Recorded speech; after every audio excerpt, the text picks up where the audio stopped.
I used to do lots of things.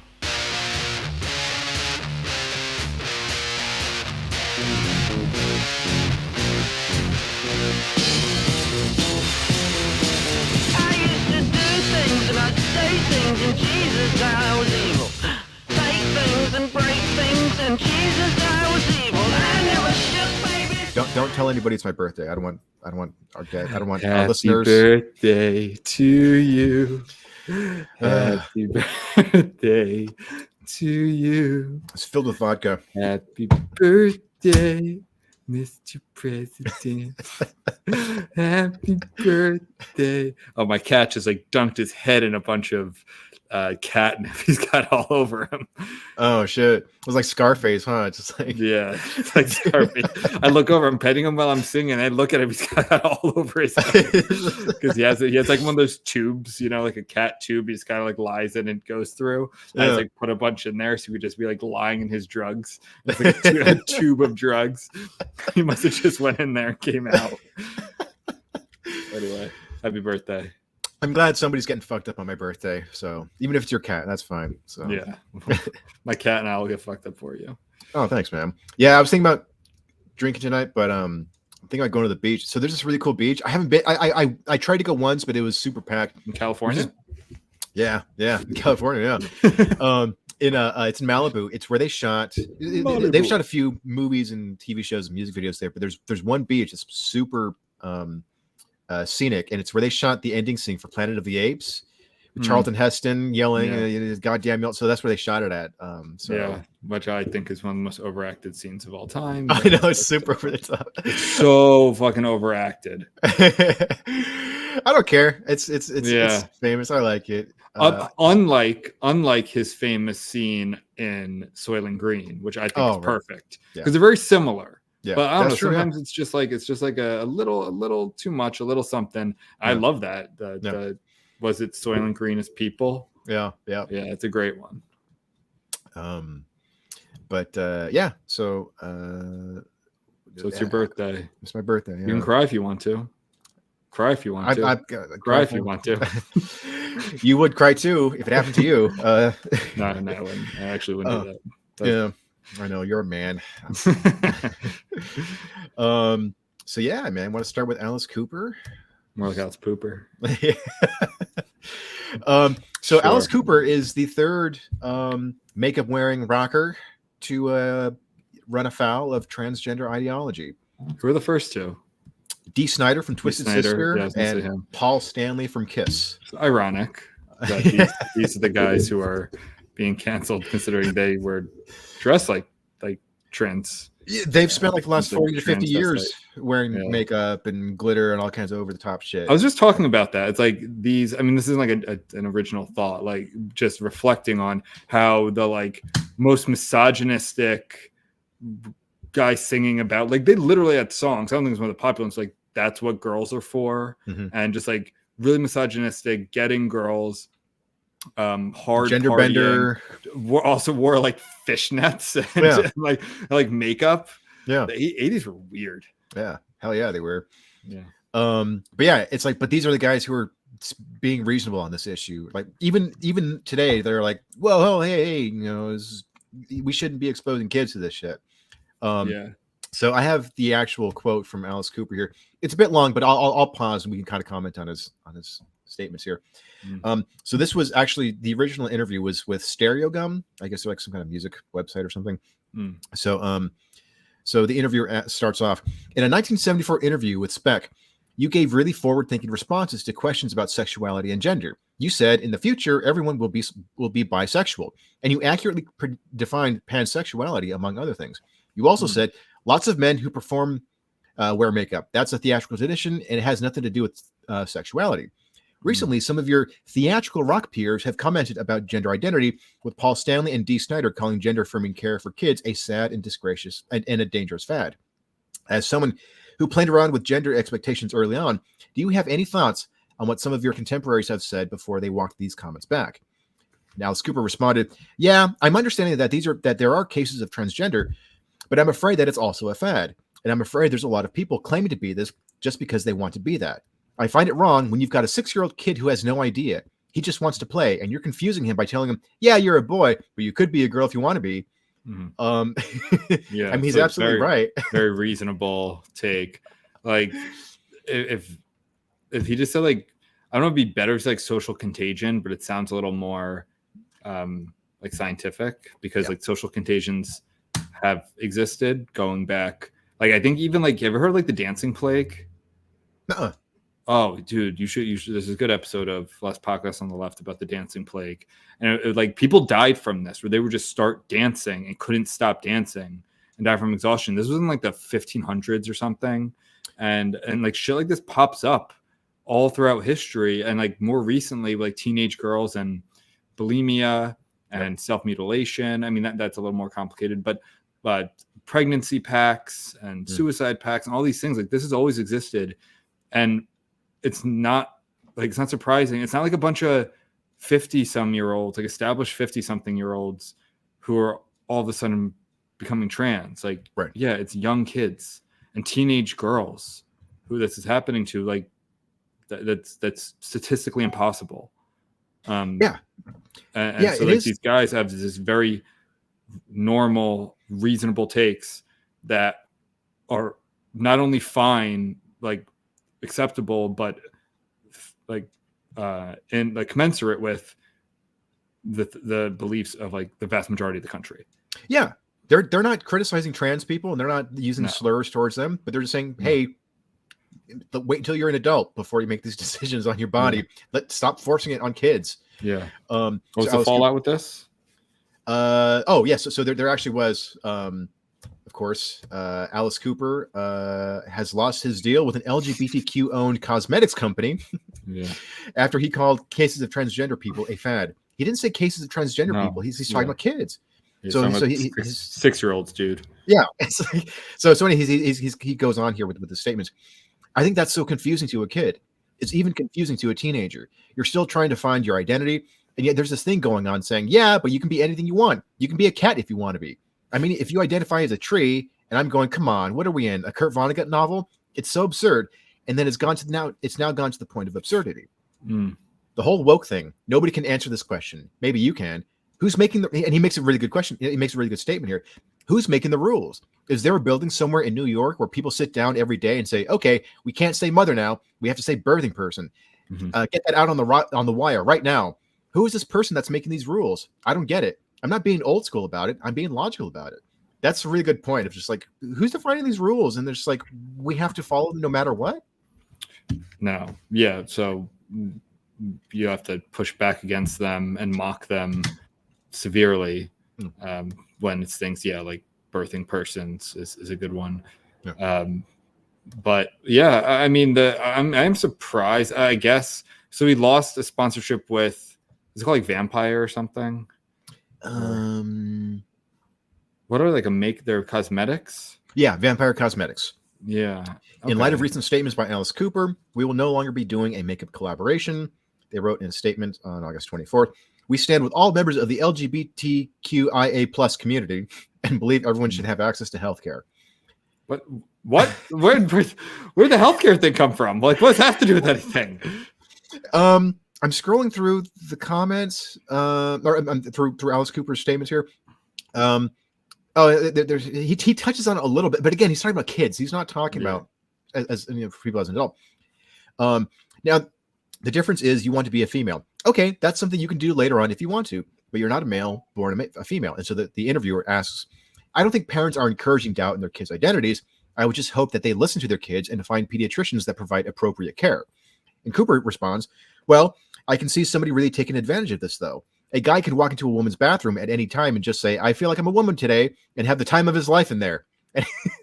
Yeah, I mean, that's not a great response. By what bothers me a lot of times are these responses by people who are on the right track. Like, you're saying the right stuff in terms of what's reasonable and pretty much almost universally agreed upon. But then but the interviewer did ask a question that then he just turns into the bathroom thing, which is a totally separate issue. It's you should respond with, well, what do you mean by a pediatrician who gives care? It's a 6-year-old who is saying he's a girl. okay, so what does that care mean? Like, what are we talking about here? Yeah. Or like, and that range of care can range from like mental health or hashtag wellness, Mhm. which is like, oh, so pronouns and name changes, or is it like medication and surgeries? Like, those are very different things. Yeah. Letting a 6-year-old wear a skirt because he wants to, and he will probably grow out of it, maybe not, but Mhm. probably will, just giving statistics, Yep. is a little different than like pumping them full of estrogen or whatever, like whatever the care is. So that's where like someone like Alice Cooper, if you're gonna wade into these waters, you should probably like have these very kind of simple responses teed up and be like, Yeah. okay, well, what do you mean by care? Right. Like you just said a pediatrician who provides adequate care. You should, okay, what do you mean by care? Let the interviewer define it. And it's like, oh, okay, like you're talking about mental health care, or are you talking about, changing their genitals? Very different things. Yeah. No, yeah. Cooper definitely dodged the question there, but getting back to so this is from The Hill. Getting back to their assertion about care. I'm sorry, Vampire Cosmetics and their stance on that. Cooper was commenting on healthcare. He didn't say anything about that other than, okay, if you want to become a female, that's fine. That's something you can do later on, if you want to. That's the only thing that he said about, yeah, when you become an adult, yeah, you can get the procedure. What's the problem there?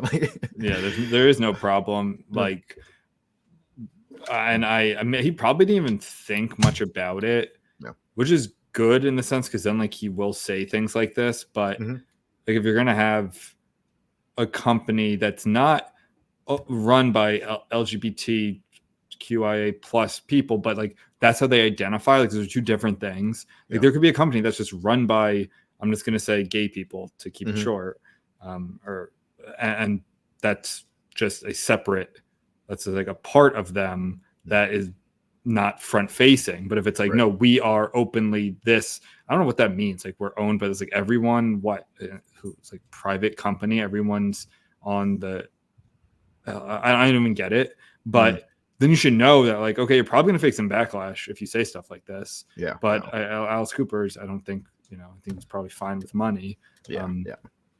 And like, I guess he should just kind of know better, but I'm glad he doesn't, because then it's another celebrity saying something like this. But hasn't he like always been a Republican?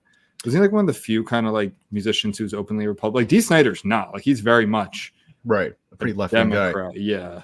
I'm not entirely sure. I think he was friends with George, or no, I shouldn't say he was friends with George. I think he supported George Bush or something years ago. But then I also read that he's been since then he's been very critical of celebrities talking about politics, rock stars in particular, which I totally agree with him on. Like, it's just like why are you talking about the establishment? Like, why are you taking a side in the establishment?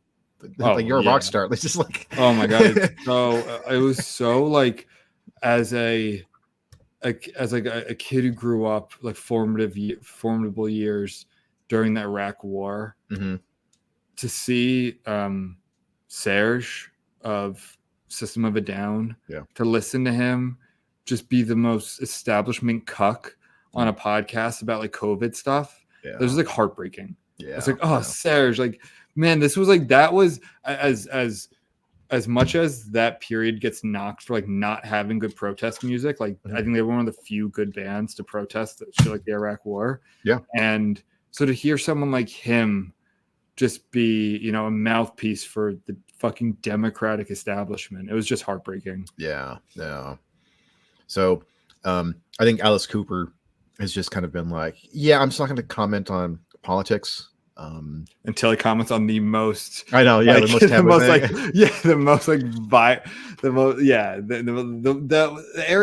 the topic that people probably have the most rabid activist class, the least amount of sense, that gets, it's like the worst of all worlds.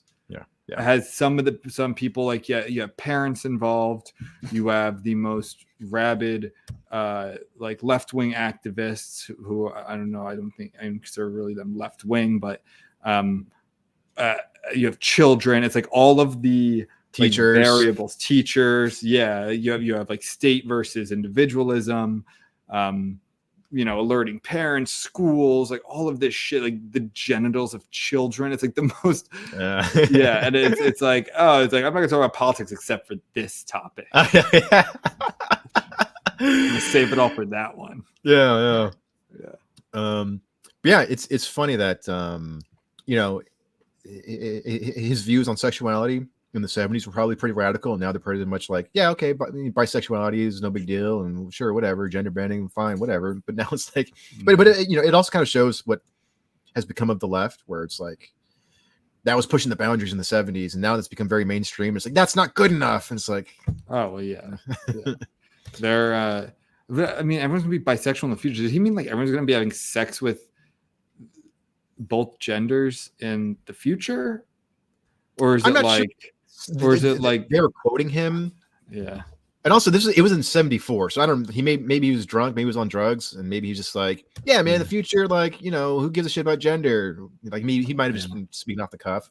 Yeah. Well, Alice, look at what happened. Yeah, exactly. We blame him for that now. Yeah, here we are, and now there's 900 pronouns. He shouldn't have kicked that cultural hornet's nest in 1974. Right. Yeah. All right. But still, I applaud. Well, I wish him Cooper for speaking out, and I hope this inspires other rockers to other transvestite rockers to speak out. It won't.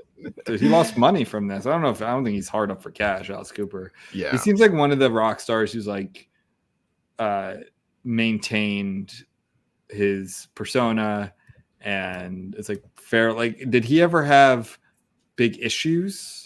Like, did he ever overdose or anything like that? Like, he seems like for as far as like a horror metal hairband rocker goes, he seems like pretty clean cut. Yeah. Not that I know of. I don't think there's ever been anything terribly like any, he overdosed or anything. Yeah. But I know he likes golf. Right. Yeah, that's what I mean. Like, he likes to golf and yeah. He wasn't like punk. Like, punk rockers, a lot of them. Yeah, they all died really young, and a lot of the grunge guys. Hair metal. It's good about fun. It's about having fun. Yeah, having fun. Yeah. As far as I know, Alice Cooper never shot himself. I don't think he ever committed suicide or anything. I don't think so. Yeah, cocaine's never hurt anyone. Nah. All right. Well, thank you for your service, Alice Cooper. And we salute you. Yeah, cool. Should we hold on. So I'm looking at the at Rachel Brodsky. She was the one who interviewed Alice Cooper, and so I'm looking at her Twitter feed right now. Oh boy. And she's commenting about the article. Obviously, on a personal level, it was disappointing to hear these Fox Newsy talking points from one of the most. I always got to say the talking points. Pointing out talking points is such an annoying woke talking point. Really, it was disappointing to hear these Fox Newsy talking points from one of the most artistically influential musicians of his generation. Yeah. I guess if you take anything away from this interview, bear in mind that people are complex. Two things can be true. Alice is smart. Alice is funny. Alice is well spoken. Alice is an icon for a reason. Alice means well, but is perhaps watching a non-news news channel, which spins a misinformed narrative about what gender-affirming care means. It's like, you didn't dig down, though. You didn't define what it means. Yeah. That's the thing, like, unfortunately, with a lot of this kind of stuff, you just have to define terms, like, right away. It's like, okay, what does that mean? Yeah. What does gender-affirming care mean in this conversation? Yeah. And I think, okay, fine. This is such a tactic of the progs who they call everything that doesn't line up with them Fox News right wing. It's like that's alienating, and you're just gonna make more people vote for Republicans. It almost sometimes fucking feels like a psyop sometimes. It feels like, are you doing this on purpose? Do you really believe that Alice Cooper is the one who is out of line here with these comments? Right. Like, no, not at all. He's probably got 85% of the country on his side. Yeah. If you polled everyone, a lot of people don't even know about this stuff. They actually might hear the talking points, and those might be the ones on Fox News, because Fox News might be the more reasonable outlet on this topic. Yep. On other ones, not so much. But on this one, they very well might be. Not saying that people at CNN, MSNBC, these other ones don't feel the same way, but they don't say it. Yeah. No. Like in fact, the New York Times, to their credit, has been pushing back against the activists. Yes. Has been actually sticking up for journalistic integrity, which is, I mean, is paper thin nowadays, but like they're good for them. Yeah. Like I think the New York Times overall is like trash, is a trash rag, Yeah. but they can, like, I do like seeing the stuff. They can get better. They have sometimes they do publish really like really groundbreaking reports and do legit investigative journalism. Sure. But I mean, they've lost a lot of credibility with me over the last few years. But it's nice to see one of the pillars of what's considered prestige journalism pushing back against these attack dogs. Yeah. Which, because then honestly it could be a domino effect. Like if the gray lady's doing it, maybe others will do it too. Yeah. There was an article, I just kind of skimmed it, but the New York Times published this within the last month, I think. But it was basically are we the baddies sort of thing. Like it was kind of like, it was a left-wing journalist saying maybe we were pushing a lot of the stuff a little too hard and we've alienated. Like that always cracks me up. Like getting back to the whole talking points thing. Like whenever like a heterodox left-wing person, just like an old school liberal, a predominantly left-wing person, says something that doesn't go with woke orthodoxy, and then they get accused of spouting right-wing talking points. It's like, this person's been a Democrat in their entire life. Why are you lumping them? Like, why are you shoving them out of your party? Like, what do they have to gain from that? Like, they're like, if they're using quote unquote right-wing talking points, maybe they're not right-wing talking points. They're just like reasonable or good. Or it doesn't even mean that they're necessarily right, as in correct. Sure. But they're worth disseminating and worth fleshing out. And a lot of times, like, to me, a lot of times it's values. Like, what do you value? And I guess for this one, it would be like, well, what do you value? Do you value how a 6-year-old feels, which they're 6? Like, they have no concept of the broader world, what these things mean. They have no experience in any of that, but just affirming it because you don't want them to throw a temper tantrum? Or is your value more being a good parent and letting things play out? And maybe they are trans, and there will be a time to like, but my argument I always make with these fucking people is like, you can't get a tattoo at this age. You can't get an earring even, which is you can take away. You can't get tons of other it just, I guess I'm making the assumption here that this like surgery stuff, because to me that's gender affirming, but again, we have to define terms. So I don't know. This is one of the dumbest issues, I think. And it's the left has won so much on the gender stuff, on women's rights, on gay rights, on just like all of these things and they have, I think, a persecution complex where like they have to keep pushing and pushing and pushing. Right. And then when they get pushed back, it's like, oh, well, it's the big bad, conservatives. Right. It's like, no, these aren't conservatives. These are just people. Like a lot of people don't identify as anything. They're just independents and they're just rational and want to live their life and give their families a good life and have liberty because they're in America and want to make their children, give the next generation a better life than they had. Like, it's very simple. Right. And did you ever watch Matt Walsh's What Is a Woman? No, I didn't. It's worth checking out. I'm not a fan of Matt Walsh most of the time. I was gonna say I'm not really either, but I heard this actually good. It's actually he's surprisingly measured in this. His persona reminds me so much of those annoying like conservatives from the 80s that Twisted Sister tried to warn us about, like the whole turn down that rock and roll music and go up and say your prayer. That's just like really cranky old conservative type. I will give him credit though. He was extremely measured in this documentary, and there's a part where he goes to Africa and he finds some tribe and he's talking to them, and he's got a translator obviously, but he's asking like, hey, so can a man become a woman? And they all just start laughing, and then but it's like, so is this small African tribe, are they all just spouting Fox Newsy talking points too, that a man can't become a woman? Like, they're all white supremacists. The small isolated you found a tribe of white supremacists in Africa who are not the Boers. No, But, and I heard he just kind of poses the question, and it's like giving someone, like if someone's gonna hang themselves, Yep. like just hand them the rope, like Exactly. or whatever that phrase is. Yeah. He kind of gives them the rope and they hang themselves. It's like Ketanji Brown Jackson, like Supreme Court justice, like not being able to define what a woman is, where it's like, I mean, if someone posed that question 10 years ago, 5 years ago, do you think someone would just say like, oh, it's I don't know, a grown-up girl, like a female, like No. a adult human female? Like, Right. when did that become difficult? Yeah. No. And it's kind of that. It's like, I don't know, they just kind of lose credibility because this was supposed to be the side for years of science and logic and not superstition and not Bible thumping. It's like, no, you guys just kind of created your own religion because if you don't say the right thing, then you're persecuted. Exactly. Like that's I don't know. But yeah, I'm Matt Walsh though. Like I think you see this a lot with conservatives who they start making some good points on a few things. They get a following. They become known as like what's his name, Chris Rufo. Who, yeah. I like him on some things. I don't on some others. Yeah. But like he became the anti-DEI guy.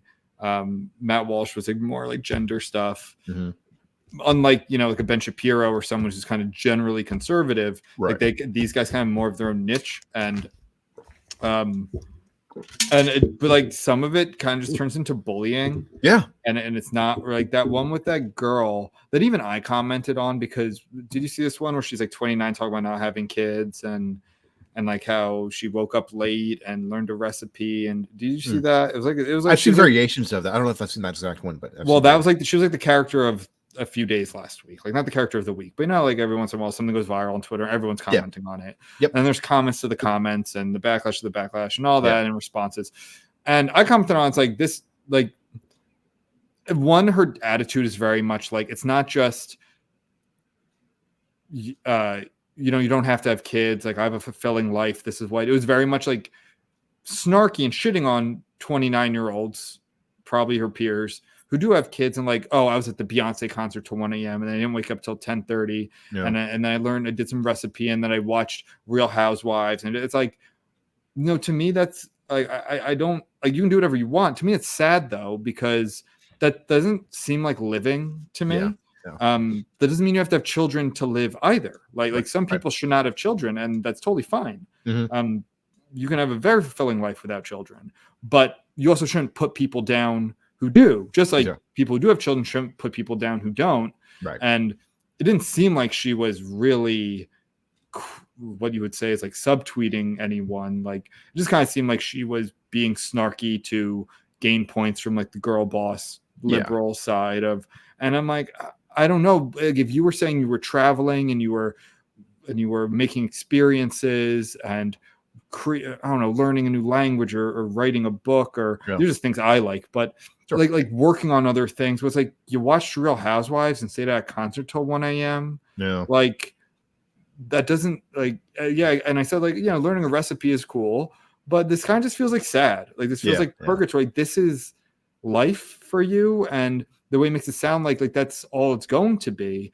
And it's kind of the same concept we talked about, was it 2 episodes ago with Rachel Zegler, about like life doesn't have to be about being a leader and being like a corporate woman. Like romance and Snow White, that's nice. Like that's a good thing. And what I was talking about this with someone recently, and it's like, didn't every fucking movie that we grew up with in the 90s, wasn't it about like not putting your career before your family? It's like this is a lesson of like every single kid's movie. Exactly. Like every single movie is the parents are these like neo-lib corporate urbanites, like who like travel in out of a city, put their career first, make a lot of money, drive a nice car, have a nice house in the suburbs or a nice apartment in the city, but they're not fulfilled. And the real key to fulfillment is like family and love and experiences and friends. Like I feel like that's every single movie. And now we're kind of reverting back to Rachel Zegler saying like, this isn't about romance or true love. It's about like a leader, a woman. It's like, okay, so you become that woman in a position of power, and then you're fucking empty inside. And you're not like, and it doesn't mean you can't get a nice job and have even leadership or power, and that's good too, but like at the expense of all romance and love. That seems sad to me. Like, and that's very much like the left-wing side of me's coming out like, you're just some capitalist. Like, you're just some cog in the capitalist machine. Like, don't you want to have life experiences and love like that aren't in a boardroom? Right. Or you know, like, okay, you eat at nice restaurants and you probably even go on dates, but your life is vapid and meaningless, and you're going to get old and die and have no one to share life with. Yeah, it's like this weird sort of like acceptable hedonism, I guess, where it's just sort of like, just go out and have fun and just just do whatever you want. And it's like, okay, that's fine, it's cool, but it's like, it's kind of also, it's not even like that. I wouldn't even say hedonism sounds better. If it was hedonism, like some commune where you're at least, I don't know, growing organic food and free love, like that sounds better to me than being some like corporate raider, but you're in a pantsuit. Like, okay, if that's life for you, fine. Like, and I know that I think a lot of women were sold on this, like, you can have it all concept, which I don't think is true. And that's why you're seeing this whole like kind of reversion to trad culture, which definitely has its own issues. But this, like, no, a lot of women are like, it would be kind of nice to raise a family and have meaningful relationships with friends and be able to see siblings and cousins more, and not have to worry about, is the stock going to go up on the company I work for who doesn't give a shit about me, exactly, who will cut me in a downturn. I don't know. Everyone's different. And what I always say is it's good that people have different interests. If we all cared about the same thing, everything would be even more expensive than it is. If we all wanted to live in the same cities and neighborhoods and eat at the same restaurants and drive the same cars. But I do see this. I honestly feel like people like Richard Zegler and people like this girl who went viral, like I think they're getting sold a really, like, it's a really shitty message. Where it's like, no one's saying you have to have kids. It's totally fine. But I don't think just watching shitty reality TV is living either. And I think you'll regret it in 5 to 10 years when, you might not like when you're just left behind. And you're just living a totally different life that then you're going to be dating guys who, and I think a lot of guys like who, I don't know. Maybe I'm not the right. I don't have kids. I will one day, I hope. But like, it's different for everyone. I think what I'm trying to say is that I think this messaging is really bad, and whether you're gonna have a family or not, or you just want to date around or not, like, there's still more to life than what I think both the girl boss side is being told and what the like goblin mode side is being told, and being, I guess, like a complete hedonist and just doing exactly what you want all the time. I don't think that's really a really good way to live either. I concur. That's why I pay you. All right, want to move on to the Under the Silver Lake? Of course. And now I'm even happier that I recommended this topic, because it is your birthday. That's and true, your favorite movie. Even though, I mean, we can talk about the movie as a whole. I haven't seen it in a while, so I know you've seen it like 20 times. I wanted to specifically talk about one scene that I do love from that movie, even though I think I was hard on it. I'd rewatch it, but there's this one scene that I actually do love, and I just go back and watch that randomly. So do you want to talk about that? Yeah, let's talk about that. So for those who do like a quick recap of the movie. So Andrew Garfield plays this sort of like early mid-30s. He's actually kind of playing a version of me in a way, actually. Like so because he's like this dude in his early mid-30s. He's living in LA. He moved to LA. He wanted to be a musician, but he kind of failed, and he's just kind of bumming around. He's not really doing anything. And then he meets this girl in his apartment complex who he kind of falls in love with, and but then the very next morning she's disappeared. So he starts, he wants to go find her. It's almost like a weird sort of like neo-noir type of thing, like an awkward hipster millennial neo-noir. So he goes searching for this girl, and he discovers that there's this whole plot in the LA entertainment industry of like, you know, rich people communicating with each other through songs and pop culture, and that they've been doing this for decades.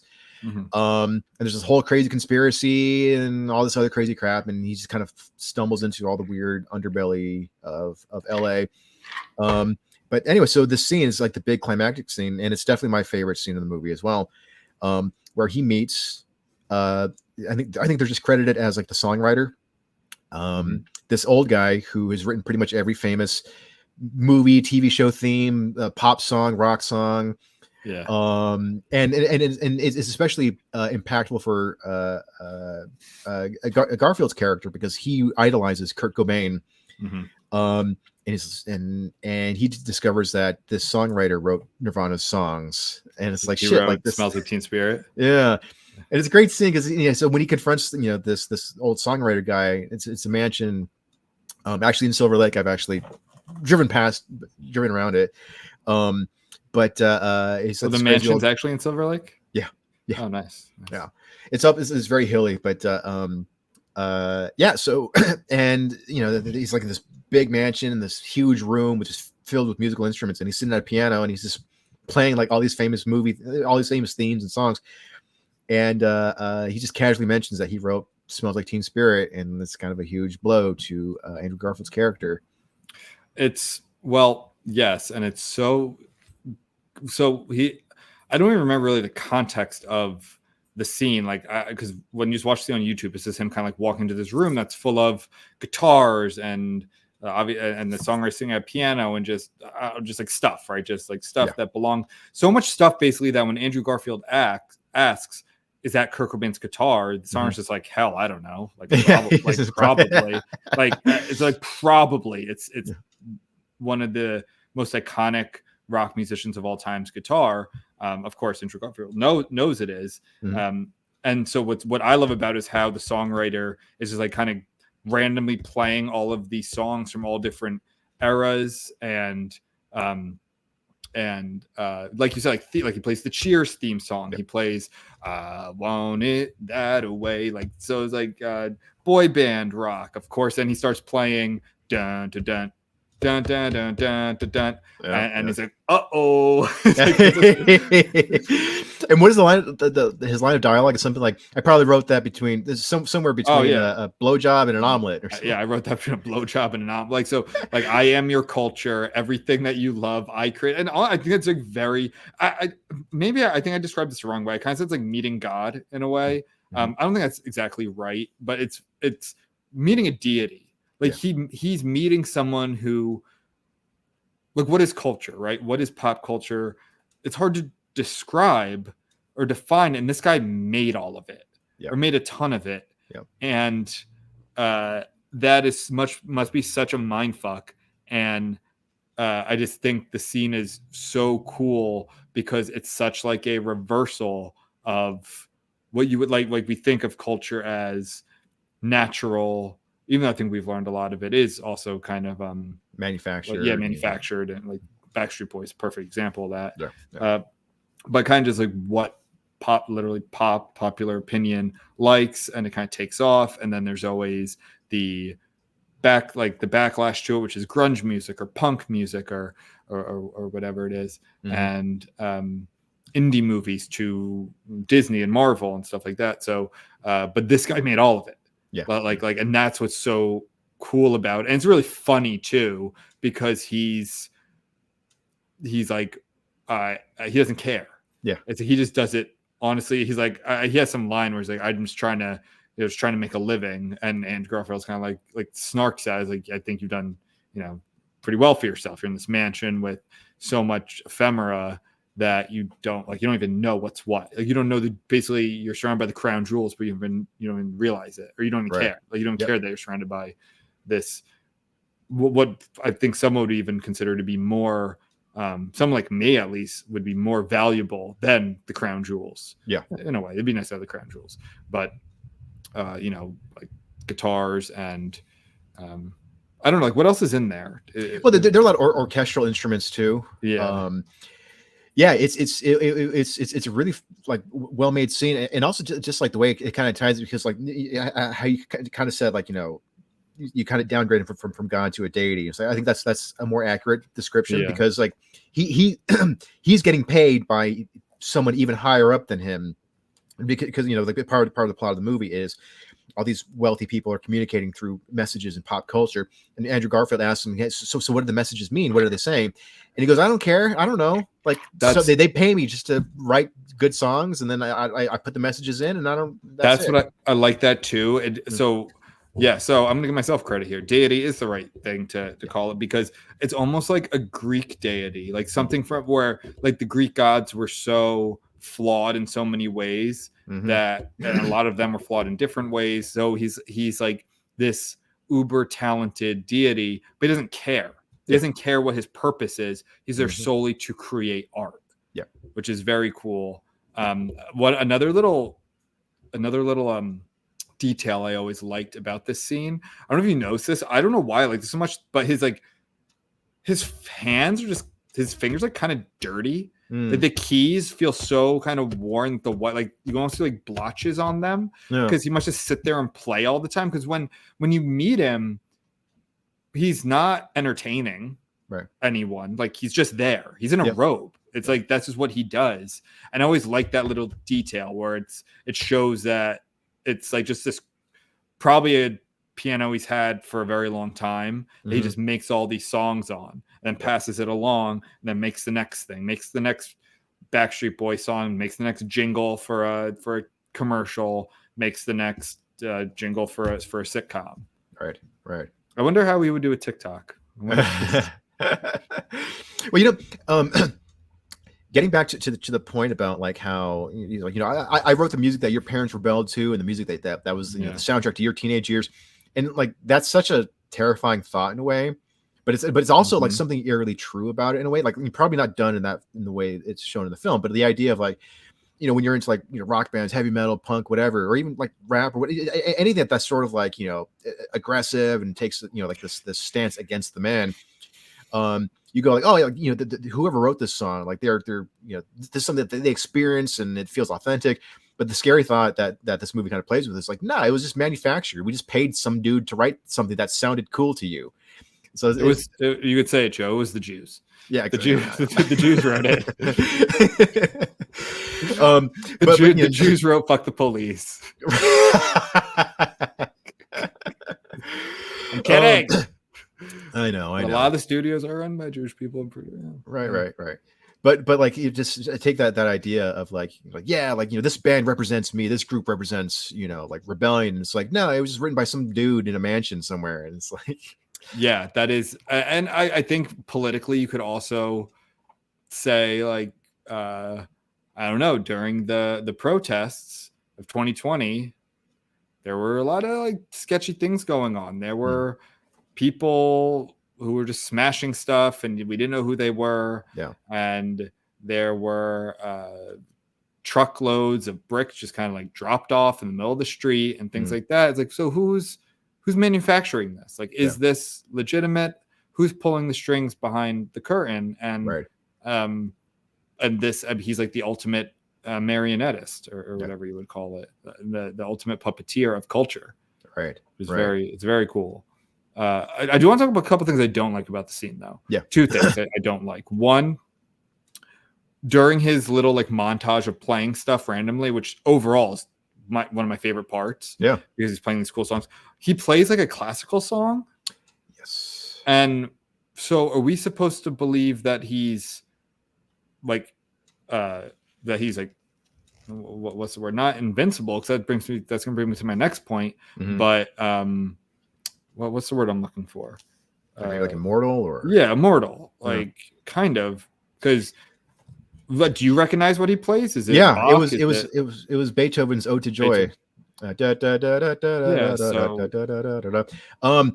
was I don't know if I picked up on that too, and I wasn't sure. It's like, are they implying that? Here's the thing: it's obviously a younger actor in makeup, so there is kind of like this weird uncanny valley thing where it's like it's an old guy, but he doesn't really look that old. I kind of love that though. Yeah, I like that too. I kind of like that. Like, it's clearly a younger guy in makeup. I don't know if that's on purpose, right, or what, But and obviously his voice is looks over the very cool. top too. Like he's just some old guy who's just talking like this. Yeah. It's like he doesn't really talk like that. There was almost something like they were implying, and also like, you know, the dirt on his fingers, just like, are they implying like some kind of supernatural thing? Like he's just been doing this for centuries or something? Like he just doesn't look quite natural. I think that would have been so cool. But then, so the second thing I didn't like is that he fucking dies. Yeah, he kills him. Yeah, I hated that. yeah. That's one of those decisions in a movie. There's no reason to kill him. Right. He wasn't a big part of the movie. Mm-hmm. I mean, he's a big part of the movie in the sense of like he's kind of the apogee of he's like the breakthrough. Yeah. Right. That he confirms a lot of Andrew Garfield's suspicions that there is this network going on that combines messaging and culture and then more sinister shit. Yeah. But he should not have died. Like that was a really bad decision. You could have just had Garfield run out of the room when he starts shooting at him, right, and just have him like laughing in the background. Like that would have been way more menacing. Yeah. So that's one of those things that's like, I'm not like, that's a dumb decision by the writers. It was also it felt out of character for Garfield too, because it's like he and also we should point out how he kills the songwriter. He smashes Kurt Cobain's guitar into his skull multiple times. Which like, is that symbolic? But that I know Kurt Cobain did that on. He would often smash his guitars. Of course. But to use that as a weapon, like that doesn't seem symbolic for the movie. Yeah. Well, also, so there are several scenes in the movie where it kind of goes into surrealistic things where you're just like, oh, was that a dream? Was he imagining that? And so I thought the first time I watched that, I was like, oh, maybe he just imagined killing the songwriter. Like maybe that's what he wanted to do. But then you see him later on, he's got blood on him. So like, oh, so he did kill an old guy. Like, I don't care if it's like, that's still murder. It's like that Garfield never, his character was never really shown to be capable of committing murder. Also, like he runs at him with a guitar when he's shooting a pistol. Yeah. Like the songwriter has a gun, and I thought that was actually dumb. Like I think that whole thing, should have been cut. Yeah, have him do the whole scene up until Andrew Garfield. What he like runs at, and then he pulls out a pistol, starts shooting, and then he gets past him and hits him with the guitar. Cut all of that and just have him like leave the room with the songwriter playing, I don't know, maybe like the next hit or something. Or whatever it is. And like his really cool laugh, his like sinister laugh in the background, end scene.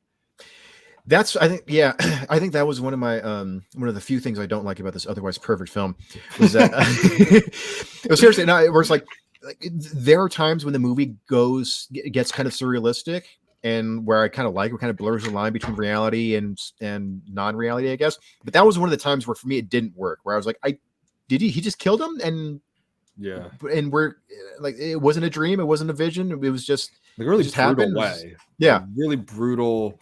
Like his face caves in and shit. I think it would be like petrifying if you did that to someone. And also, if you keep him alive, it keeps that mystique of the songwriters. Like, wait, is he a deity? Yeah. Is he immortal? Because he plays Beethoven, which is what, 500 years old? About 300, 300 years old.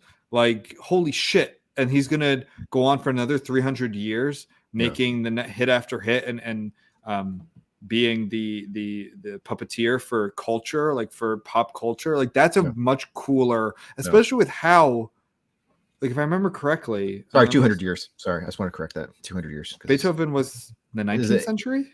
He died in 1827, I believe. And I know Ode to Joy came out like that Ninth Symphony came out like a few years before his death. Do you know what's so crazy is that like Mozart and Beethoven lived like 300 years apart, right? No. Mozart might have given Beethoven some. Oh no, you're right. Mozart. Oh, I just watched a movie. Actually, we talk about it.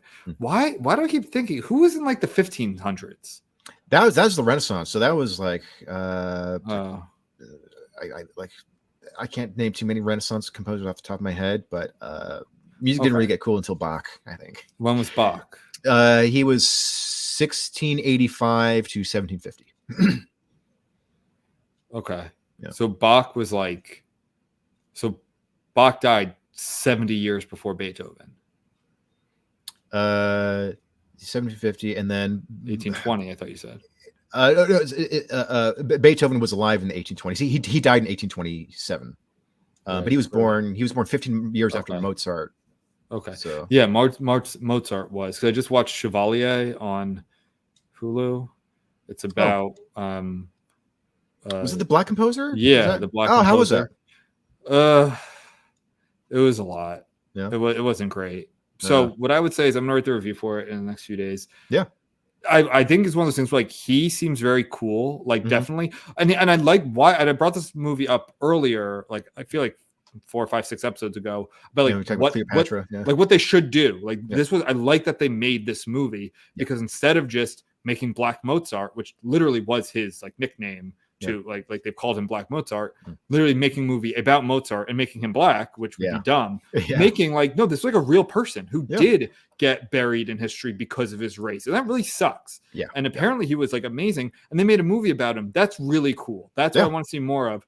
It was not a very good movie. It was like every kind of stereotype, it was one of those movies that you could have told me the character, and I probably could have written this movie and hit like the major points, like what kind of racism he fakes, faces, what kind of racism he faces, like all kind of the projection of his life, who's in it, what, like it was very much by the book. A black person in the French court, basically, and like it's literally Marie Antoinette is like his best friend. So it's like it's this time, and the first scene is him kind of showing up Mozart, like getting on stage. Mozart says something like racist to him at one of Mozart's concerts, and then he kind of does like a drum line, one-on-one violin, and like makes Mozart look like a total fool. I don't know if that would have really happened. I don't know. Maybe he was that much better than Mozart. Mozart's Mozart, but it was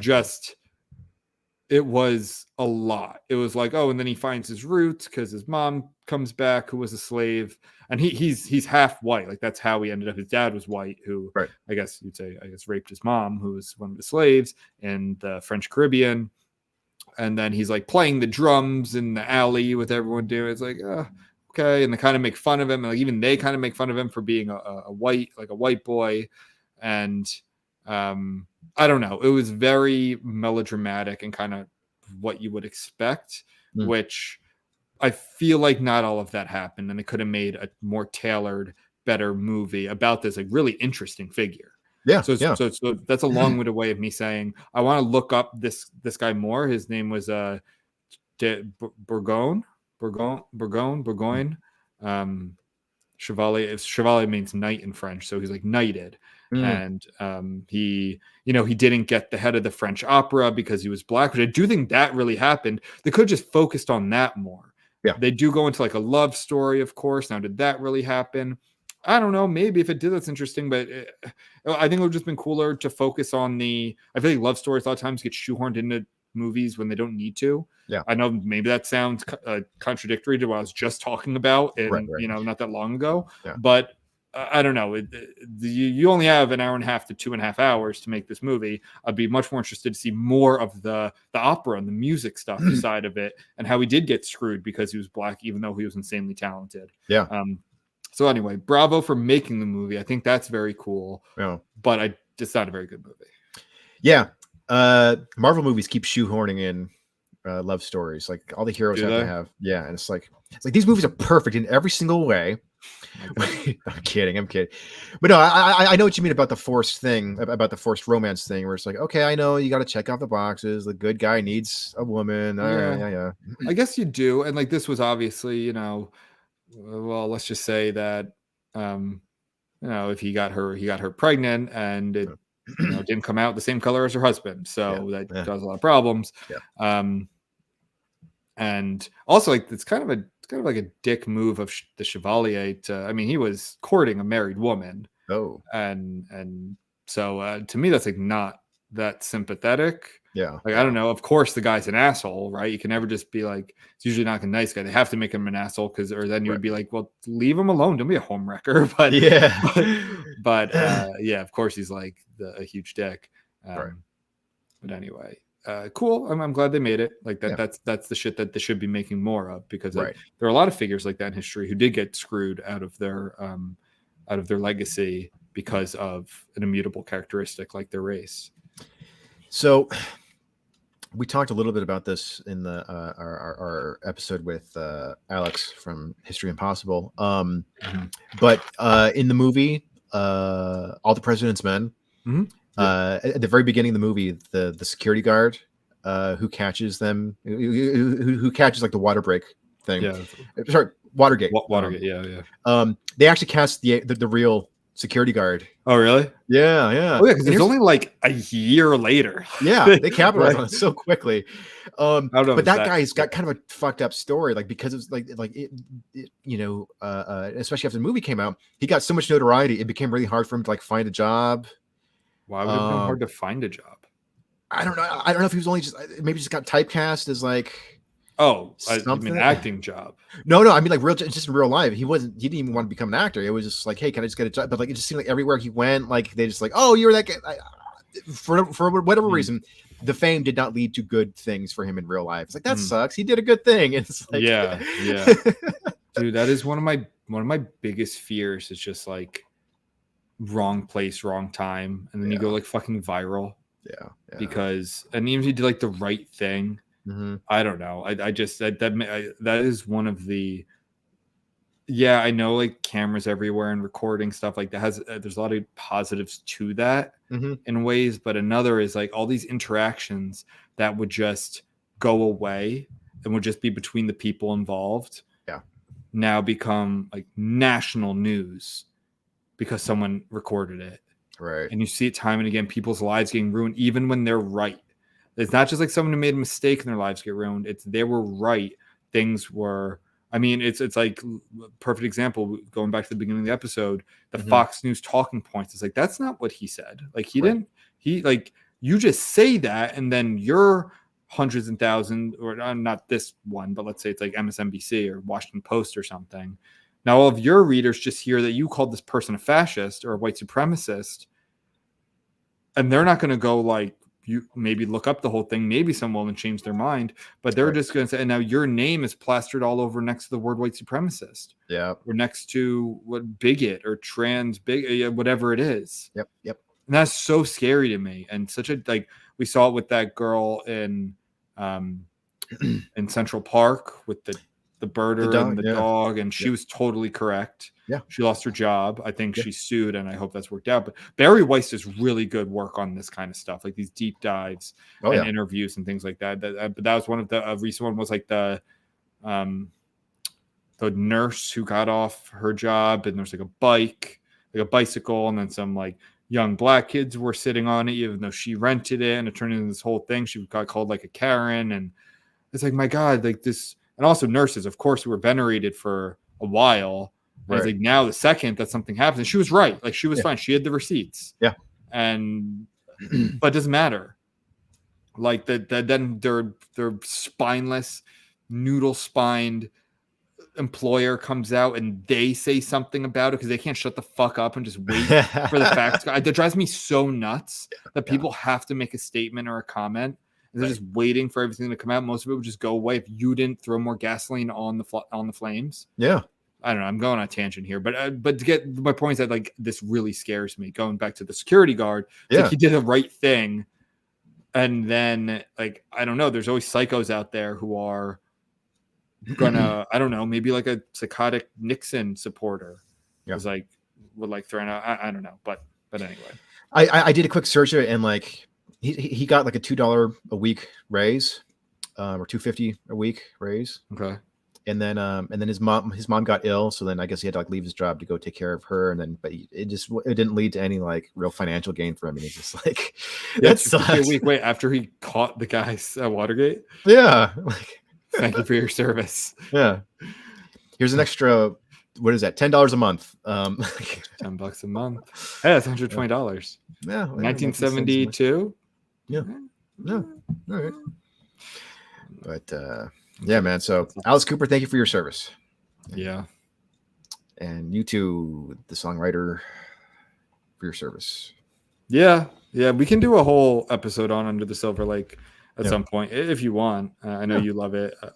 I don't remember too much of it. I remember that girl from Girls. She's in a little Shoshana. She's like one of the girls at the end. Who's like, Okay. I never watched girls. I only watched boys. But anyway, so That tracks. I was gonna say something. Oh yeah. So do you remember how I don't know if you remember in the movie there's an he has like this one friend that he just kind of bumps into every once in a while, just kind of like at any party. He's got this guy, he's got some inside info. He's an actor from It's Always Sunny in Philadelphia. Oh, he is? Wait, Yeah. I can't remember the actor, but I know he plays a supporting character in It's Always Sunny. Really? But yeah, he shows up a couple times in Under the Silver Lake. Yeah, pull that shit up, Jamie. Yeah. Where's what was his name? Who's the guy who was working for us? Oh yeah. I forget. Wait, is it an actor or actress? Actor. Gracefully. Zosha Marnet is the girl I was talking about. Oh. Sabangali. What the fuck is that? I'm not seeing a name I recognize. Under the Silver Lake. Here, I'll pull it up. Under the Silver Lake cast. The actor's name is Jimmy Simpson. Jimmy Simpson. Yeah, that guy. It's Jimmi Simpson. Jimmy Simpson. Let me see. Oh, yeah. He plays a McPoyle. Okay. Yeah. Oh, he's from New Jersey. Look at that. Nobody cares. But the so so here's the thing. I'm 99% sure that I saw that actor at Silver Lake Reservoir, like where they actually shot part of the movie. Yeah, and it's funny because like I saw him from a distance. I'm like, hey, that looks kind of like the actor. As I'm getting closer, I'm like, I think that is him. And then he's like I'm wearing sunglasses, so he can't really tell that I'm looking at him. But I guess maybe my body language betrayed that. So he smirked at me when I kind of recognized it. And it's like, yeah, you know I'm here. You've seen the movie, you know. It's like I would have talked to him. He's a great character in Always Sunny. He's do you watch Always Sunny? I've only watched a few episodes. Well, there's this family called the McPoyles, or like this inbred kind of. It's weird because they live in Philly, but they're kind of hicks. I don't really know. Some like live out in the country, some like live in the city. But he's one of the main ones, Liam. He's very funny. He's very good in it. Well, it'd be like seeing Steve Buscemi walking out of a jewelry store here in Highland Park, where it's just sort of like, oh, okay, I see the connection. Reservoir Dogs. Because Reservoir Dogs. Yeah. Steve Buscemi's the man. Yeah. Well, that's it for that's all. My birthday. That's it. Oh, yeah. Check out our Patreon. Oh yeah, check it out. But you become a member for a patron for Joe's birthday. Yeah, please. So can you already? Yeah. Seriously though, come on. Jessica, Kevin, come on. Kevin. Well, fuck Kevin. Come on already. Right. Will ya? All right. Well, stay reckless, Benjamin. Fight the crits. Stay reckless. Enjoy your birthday. Thank you.